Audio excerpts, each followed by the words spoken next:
Welcome to Moments with Marianne.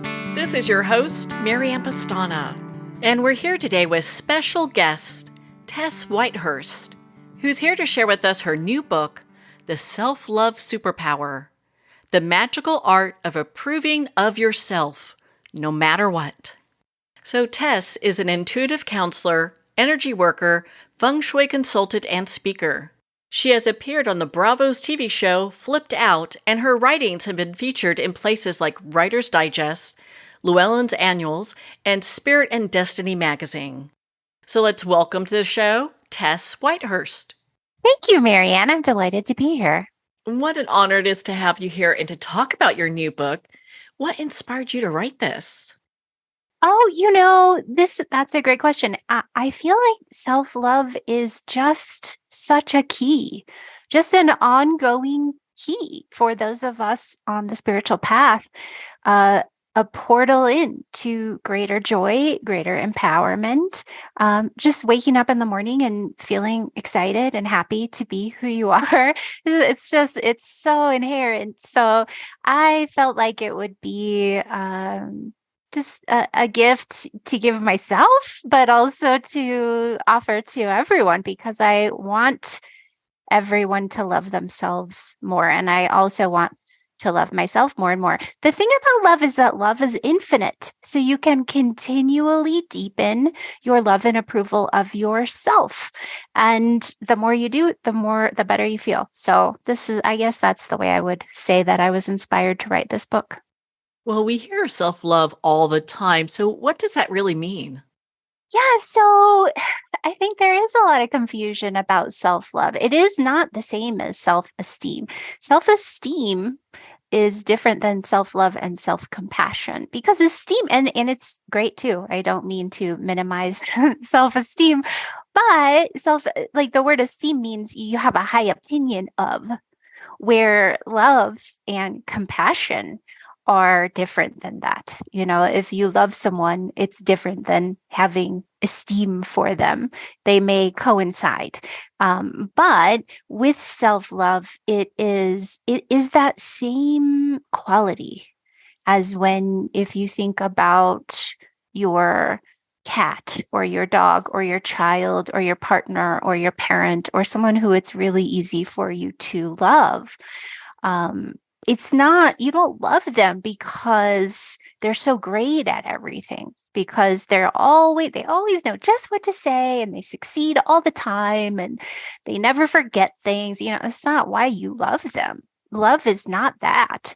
So self-love is really cultivating more and more this feeling of warmth, kindness, relaxation, self-forgiveness, as you move through your life experience. It's like, I'm delighted at this stage in my life that when I look in the mirror, I do feel that feeling of, oh, there you are. Oh, not so much like, it waxes and wanes, but I remember a time when it was just like, oh, there you are. Look at all these issues, these problems you have that you have to fix. And now it's like, oh, you're just doing your best. You're going through life.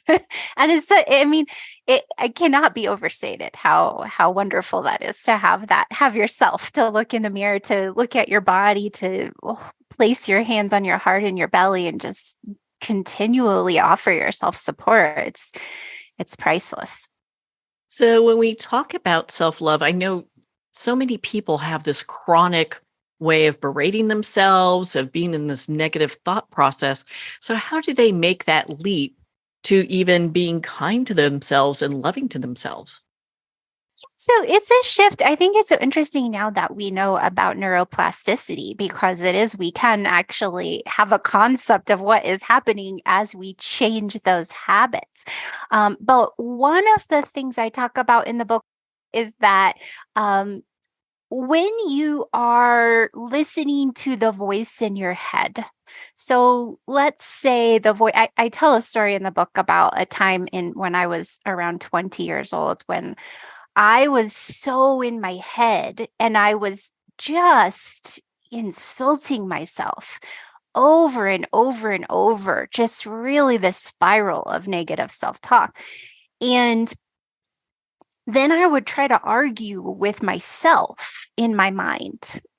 Like, no, see, no, look, this just try to like meet that inner critic on its own level. And this is something that when we notice ourselves doing that, we can just completely elevate ourselves out of the argument. So it's not about convincing yourself, treating the inner critic as someone you want to have a lively debate with. It's not that. It's okay, there's all that self-talk, there's all of that criticism that is making my stomach tie up in knots, making me feel uncomfortable, like talking about my degree of worth. That's not me. That's a voice in my head. So one of the things I love to do, I still notice, I feel like I notice this more with worry now than so much at this stage of my life with self-love, but we can just feel this, like notice this happening, notice this is the voice in our head, and then connect with, you might call it spirit, you might call it the higher self, you might call it silence or space, you might call it a quality of surrender, but I like to think of it in a way of as elevating. So there's a level of discord, there's a level of argument, of inner spiraling into negativity, and then you lift yourself up and out of it, and it could even continue. This is a way to help to shift, I think, the neuroplasticity, shift the habit, shift the momentum. It's okay if it continues even. There's the voice.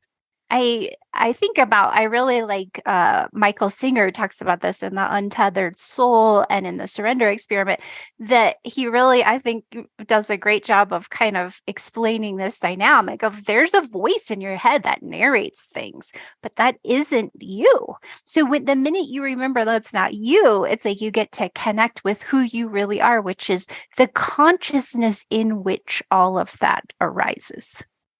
I think so many people get stuck by that ego voice that they hear, like, you're better than everyone. You're worse than this. You should be thinner than people, that are Instagram, or maybe you Yeah, need different clothes or whatever. There's always something that we're not living totally. up to these expectations.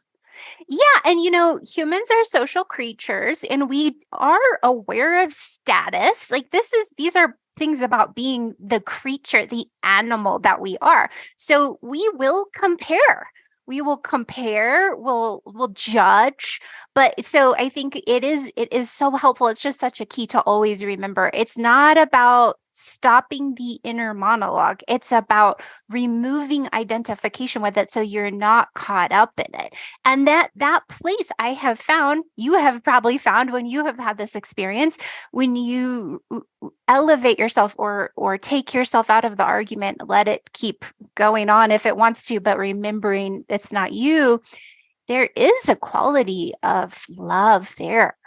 And this is a kind of a way of thinking of my direct experience to spirituality, where it's not like blind faith. It's like, I feel that. I feel in that space when I identify with infinity. I feel love. I feel approval. I feel infinite kindness, patience, inspiration, compassion.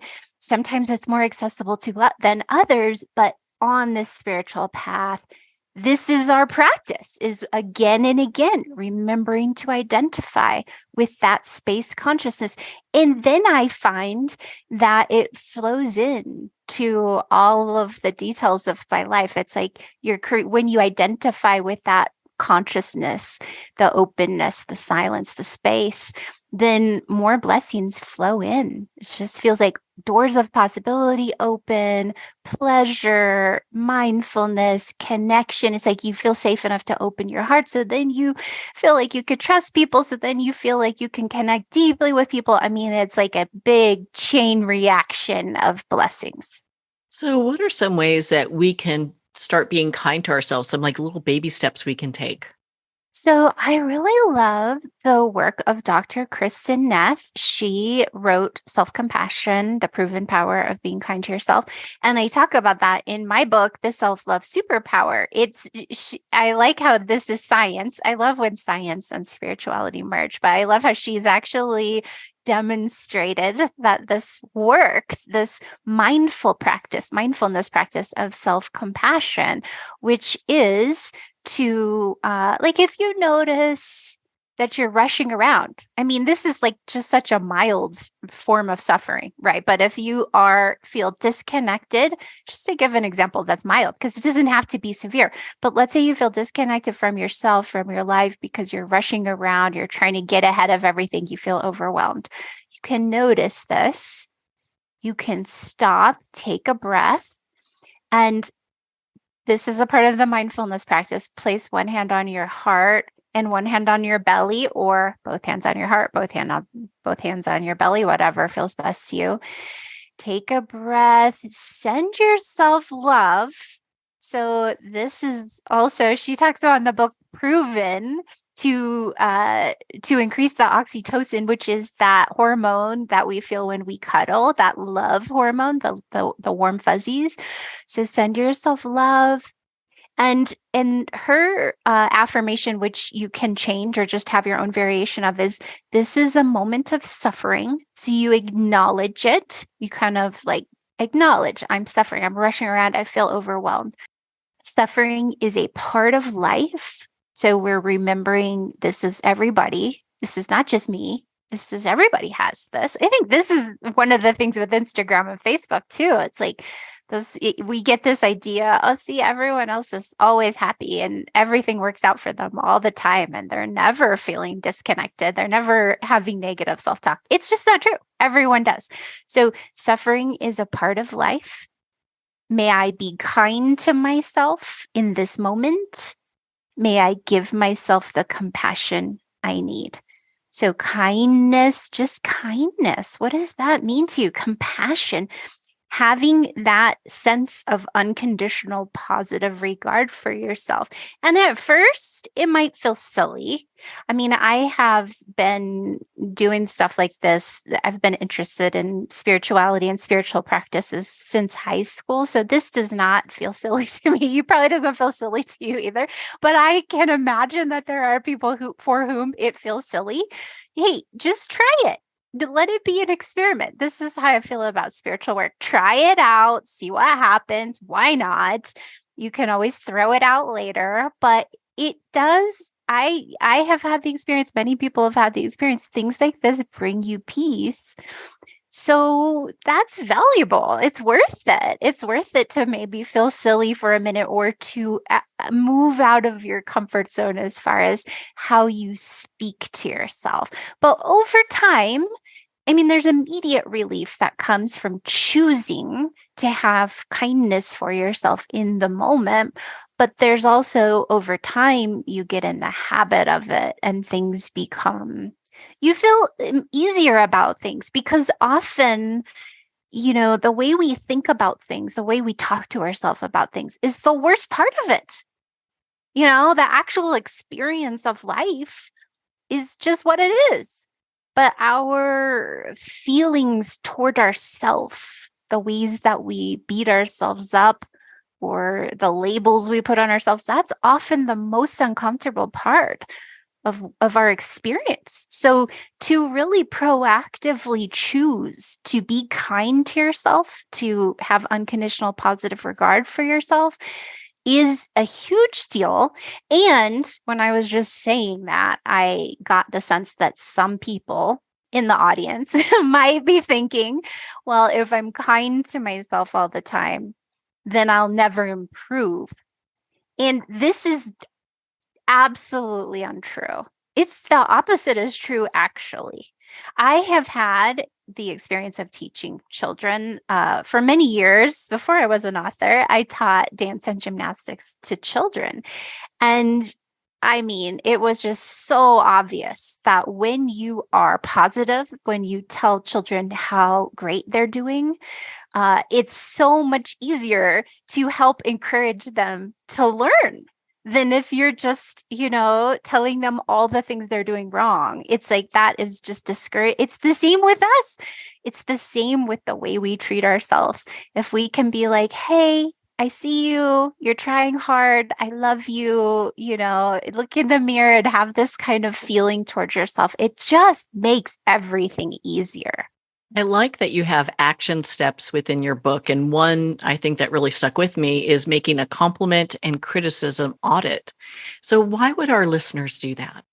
Okay, so the compliment and criticism audit, because so we are really, I think it is helpful to admit to ourselves that we are social creatures and that when we are complimented or criticized by other people, we take it to heart. We often really do take it to heart. So, this action step in the book is to brainstorm the compliments that have stood out to you in your childhood and also the criticisms that have had a big effect on you. So, if you then, once you assess this, you can just look and see, like, what effects have these things had on my self worth, my self esteem, my beliefs about myself, my beliefs about how deserving I am. And then the next part is to list compliments that you would like to receive that would really nourish you in a deep way. And part of this too, this audit is to look at compliments and criticisms in general, like the compliments and criticisms that we give other people can have such a big effect too. So to notice that. And so I really I like to when I give compliments, I like to give compliments that transcend the surface level. I mean, if I just meet someone and I don't know them very well, maybe I'll compliment their shirt or something like that, or their hair. But when someone is my friend, my loved one, I really want to speak to what I truly value about them, what I notice, what I see, and why that matters to me. I think that in general, having a relationship with how we compliment, and then, I mean, even criticize, I think if we need to give constructive, loving criticism, that would be something to look at too. But when we become conscious of the ways that compliments and criticisms have affected us, then we can lovingly shift those. We can look at them through new eyes. We can give ourselves kindness and compassion for the negative ways that those have affected us. We can even look at compliments, like maybe compliments that we've gotten have been either backhanded, or maybe they have been something that focused on a value system that we don't really want to buy into. Like, I know, for example, my a certain family member of mine has been very, very focused on appearance and weight and degree of fitness. And that was something that I had to consciously shift. Like, that didn't come from me. I don't choose that. I don't want that to be something on which I base my value. Maybe I could value my health, but to base my value on my appearance and degree of fitness is not something that feels authentic to me. So it's really a way of bringing the unconscious, previously unconscious effects of compliments and criticisms into your conscious awareness so that you can choose how you want to continue to relate to those things.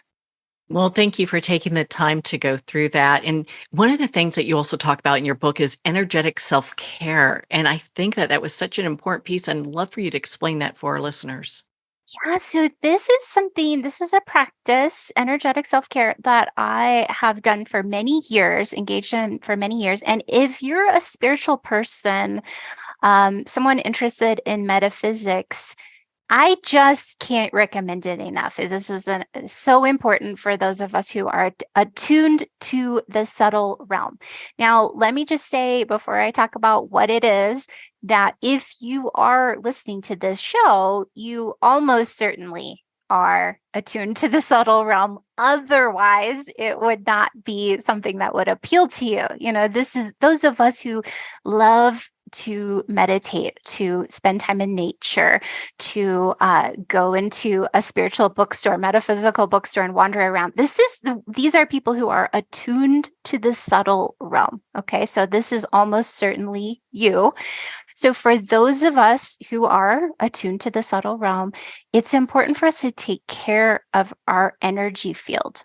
An interesting thing too is that when you do this daily, then it helps you attune even more to the subtle realm. So to your intuition, to energy, the way energy moves around your body, to just kind of align with spirit. So energetic self-care for me, this is a part of my daily meditation. So as a part of my daily meditation,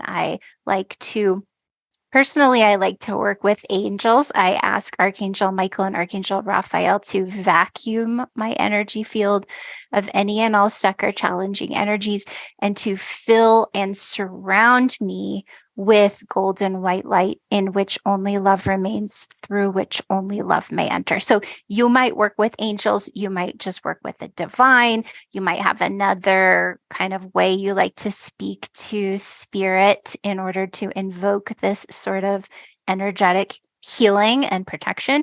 So I shield, and then I like to connect my personal energy field. So if I'm imagining my body as light, this is kind of how I conceptualize and feel energy. I imagine my body as light. I imagine my aura also as light. So like a sphere of light around my body. And then I like to imagine connecting my root chakra. So that's like the tailbone area, the area that anchors into the earth when you sit straight, when you sit with your spine straight.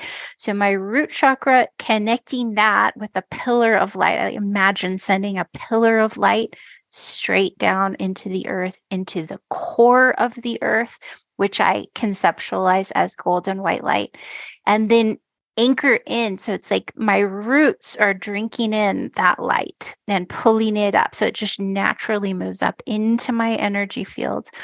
And then I imagine cleansing each chakra or cleansing and activating each chakra with that earth light. So it enters the root chakra, the sacral chakra at the belly, the solar plexus chakra above the belly button, the heart chakra at the center of the heart, the center of the chest, the throat chakra, third eye chakra at the center of the forehead, and crown chakra at the top of the head. And then I imagine or, send a pillar or trunk of light straight up from my head up into what I conceptualize as the infinite central sun. And then so it's like I'm plugging in my branches or my pillar of light to that infinite light. And then that naturally comes down, goes through each of the chakras in the other order. And then again, it's just, I feel this sense of being surrounded in this sphere of light. So once you do something like this every day, where you take care of your energy field and feel yourself, like set the intention, there's a sphere of light around me. In this sphere, only love remains. Through this sphere, only love may enter. It has such an effect on your daily experience, but also as part of your daily meditation, once you do something like this, and it can go quick. Once you get the hang of it, you can do it quickly. Then it's a nice time then to set intentions for your day or for your life, because now you have a kind of container. So here you are in this container of light, and you can bring to mind the things that you really will bring you joy to manifest, the qualities you want to experience in your career, in your relationship, the degree of abundance you want to attract, the things you want to attract into your life, and feeling gratitude for them as if they're already present. You can also feel gratitude for the things that are already present. You can invoke ancestors, any sort of spirit beings on the other side that you like to work with. It's just a nice kind of way to create a circle of light around yourself so that you can proceed with all the rest of your daily spiritual work. And this practice is just so anchoring. It helps you really get your head straight. It helps you know what your intentions are, why you're doing what you're doing, and what you want to attract. That it helps you steer your course. In your book, you talk about shining the light on our shadow. Why would we do that, and what's the benefit? So the shadow. So this is such a big question. The shadow. So Carl Jung coined this term. Many of your listeners, I'm sure, are familiar with it. The shadow, we could talk about the shadow as the parts of ourselves that we don't want to admit or claim or look at.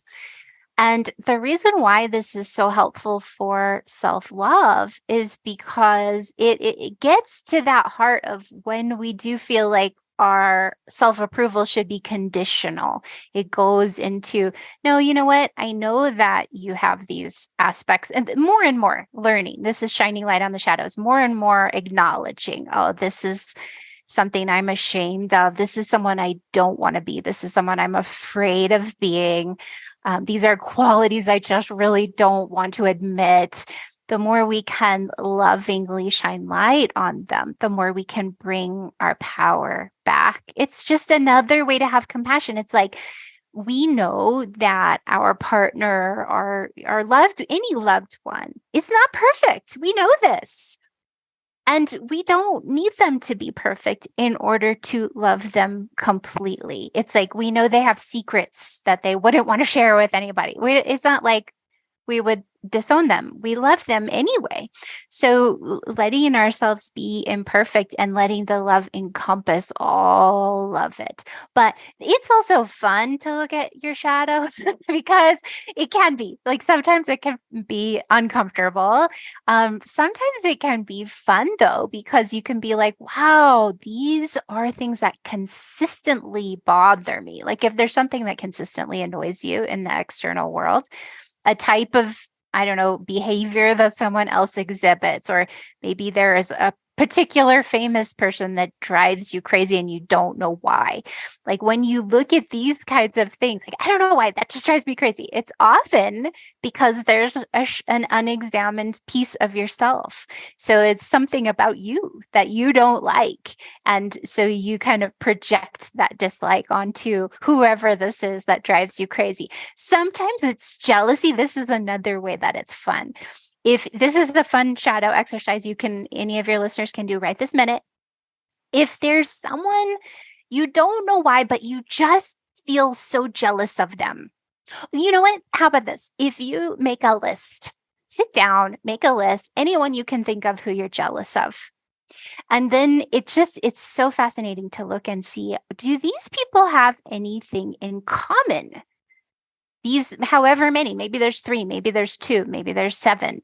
Does this list of people have anything in common? And then if you see some commonalities there, that is a sure sign that this is something that you want. Often, if it's jealousy, like, because I talked about in the book that I did this exercise. I think it's Julia Cameron in The Artist Way I got the idea from. But I did this exercise and it appeared that the people on my list, maybe there were 5 of them ish, 4 or 5, I don't know. It appeared that they didn't have much in common at all. But then when I looked, I realized they all were video bloggers. All of them had YouTube channels where they were video bloggers.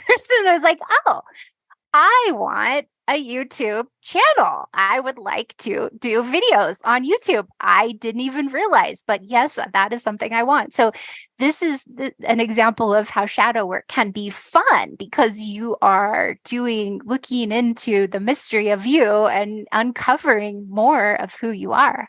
What would you like readers and listeners to take away from your book?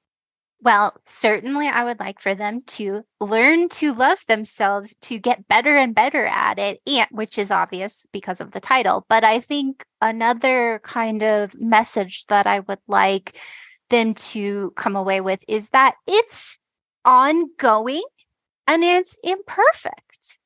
It's just not like the whole process of learning to love yourself itself can be a vehicle for greater self-compassion as you do it imperfectly and learn as you go and allow mistakes, allow what seems to be backtracking, allow sitting down to meditate and your mind just will not quiet down, but that's okay. You just sit down again tomorrow and then maybe your mind wanders again and then you sit down again tomorrow. It's like that kind of quality of patience with yourself, of patience with the process of letting life be an imperfect spiral. Life, spirituality, self-love, self-approval, self-compassion. We're just showing up in each moment, doing our best. Tess, where can our listeners connect with you and be part of your community? Oh, thank you for asking. Well, I would love for them to check out my website, tesswhitehurst.com. And there I have lots of free resources, free guided meditations, inspiration, rituals. And also at the bottom of each blog post, you can sign up for my newsletter there at tesswhitehurst.com.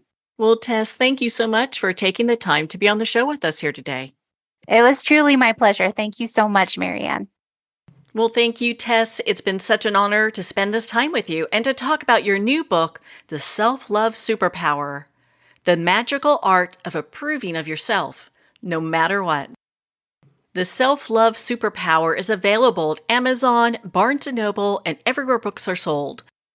And remember to support our indie bookstores. If you don't see it on the shelf, just ask for them to order it. Well, on that note, we're going to pause here for a quick moment. You've been listening to Moments with Marianne. We'll be right back after this message.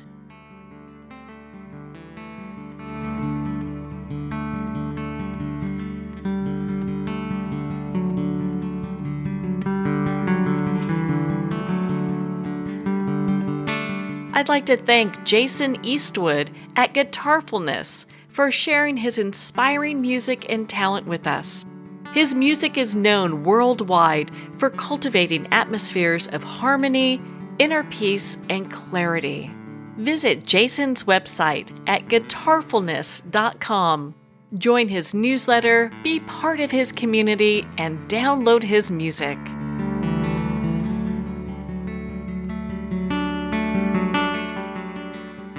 Well, we're at the end of our time today. I'd like to thank everyone for tuning in. You've been listening to Moments with Marianne, where we make every moment count.